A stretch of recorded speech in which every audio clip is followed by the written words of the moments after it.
Ladies and gentlemen, may I have your attention, please? Covering both sides of the big issues with the analysis you trust on News Radio 1040 WHO.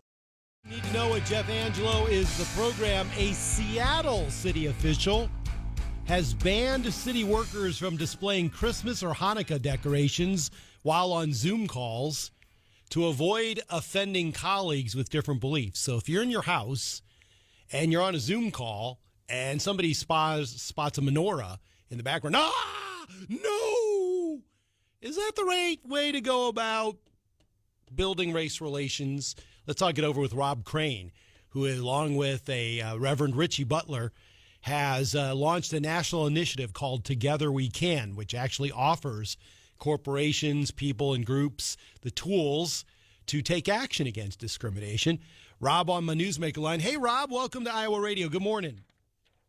Good morning, Jeff. Good to hear your voice. Well, it's good to talk to you about these issues because I know this is a passionate topic of yours, but is this the right way to go about it, to not have that Christmas tree in the background of your Zoom call because it might offend people? I mean, certainly that's not the way to open up discussion, and that's what we're all about. We're all about, Americans doing what we do best, and that is having differences of opinion, but talking it out and moving forward. So, no, I mean, it's about differences. We have different faiths.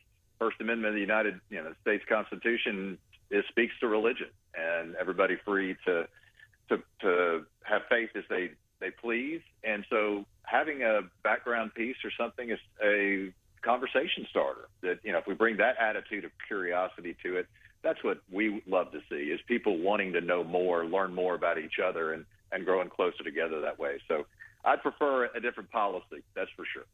Are we going in the right direction, though, Rob? Because I'm with you on your policy, but I do think people look to get offended these days. So maybe this guy said, look, I'm just being extra careful. It's the culture we live in.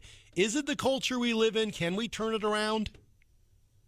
I believe we can. And you're right. I mean, I did a Google search on this story, and, there was plenty from one side just crucifying this HR person, and then there was silence from the other side. And that's not where we need to be. We need to be with each other in the middle. But from a culture standpoint, yeah, I think we can change it. I mean, look, our politics is a reflection of who we are. We can blame politicians all we want for our rhetoric and so forth, but ultimately it'll be a reflection of us. And when we decide, hey, we're going to set these kinds of policies aside, let's have a conversation. I'm a Christian with Jewish friends who I learn a lot about the wonderful Jewish faith and the service-oriented faith that it is. And I wouldn't know any of that if I didn't have a conversation with them. And that just brings, just quality of life to each and every one of us, to understand where the other one's coming from and to learn the great things that people are doing in their personal lives. Rob, is the biggest challenge you face, and I feel this personally, I feel like a lot of discussions these days we see publicly about race, they have to demean one set of people to lift up other people. And to me, as you said, you're a Christian. I went to Christian schools. We weren't taught race issues like that. Like, these people are inherently bad. You have to overcome that. Is that the biggest challenge you face when you're undertaking initiative like Together We Can? Yeah, I mean, we become so tribal. Yeah, we're on teams. And we've been taught that.